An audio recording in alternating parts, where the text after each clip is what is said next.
Right. Hey guys, John Ingrassia coming back to you. The studio here, johningrassiamusic.com. So this segment, is kind of on the riffs that changed music history.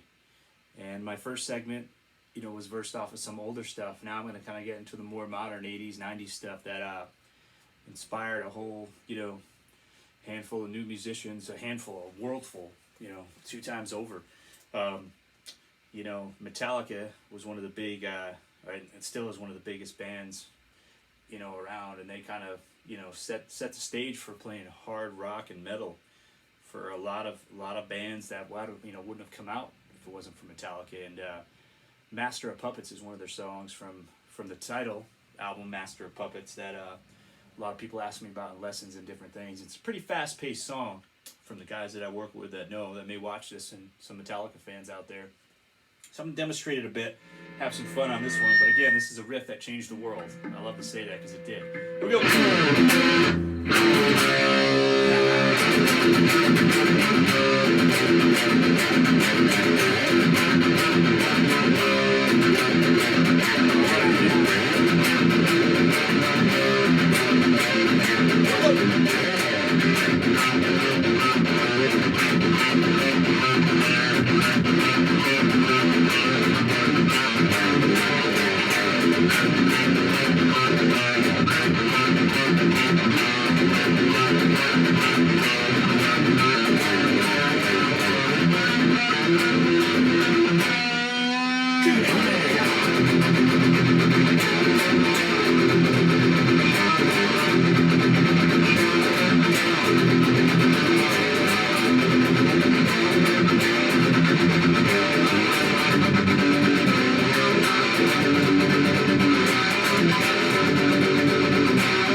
If you have to, playing the guitar, playing a little Master of Puppets, man, get your blood flowing.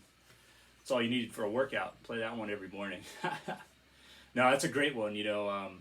Like I said, it changed the world, that riff. And from a guitar player's perspective, it's not an easy one to do. It's fast. It's about 220 something beats per minute, which if you put that on a metronome and try to play along with that, it kicks. It's all in the key of E, a lot of power chords that James used and different things like that. If you have any questions on it, get in touch through the clinics that we're doing here. I'll be glad to help you out, answer any questions. So, some other riffs that changed the world, you had all this stuff that came out in the 90s and different things like that. Some of the grunge bands and different things like that. And they use this thing called drop D tuning, where you take the top string and you go down to D. Gives the guitar a slack tuning, which gives it a heavier sound.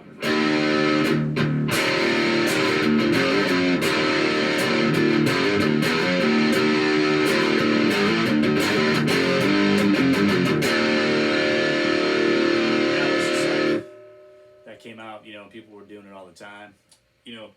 I like that tone on a Les Paul with the humbuckers because it gives it a really good sound.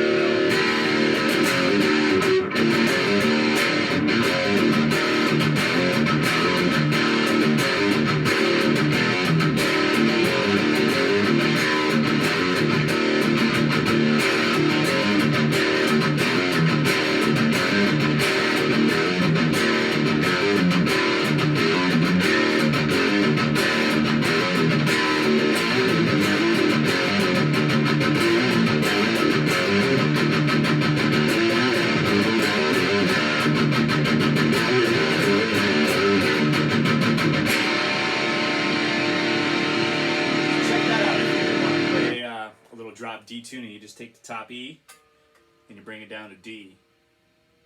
A lot of fun. You can play like Alice in Chains stuff, Nirvana, Godsmack. A lot of bands, just tuning back up to my regular E. Now in the late 80s, you had this lick right here, which you guys will know. You gotta get the slash setting. One of the first songs I ever learned how to play.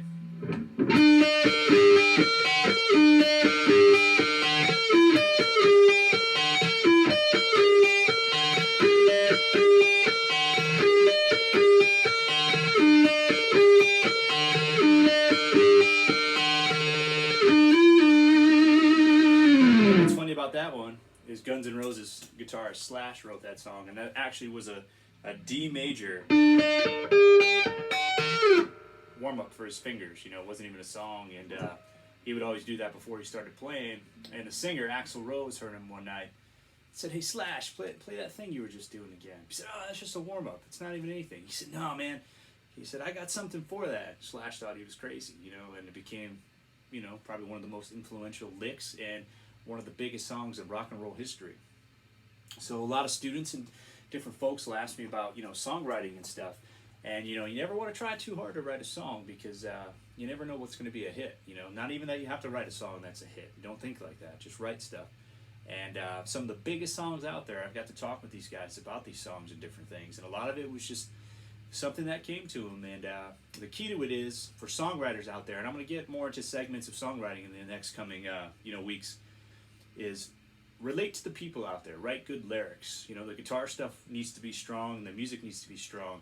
But if you're not a musician, you're not going to be listening to it as much from you know, an instrument perspective. You know, the vocals are what people tune into and relate to a time in their life. You know, like they could remember being somewhere, remember a person, or remember being happy, being sad. Think about all the songs you love and why you listen to them, and you'll know exactly what I mean. So until then, JohnIngrassiaMusic.com. Thanks to the library for all this series. We've been having fun this summer. We're going to get into the fall.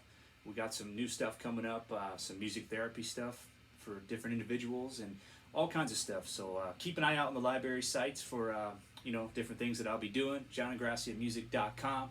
We'll see you guys soon. Thanks for all the support this summer. It's been great. I'll see you guys soon. Hope you enjoy these. Take care.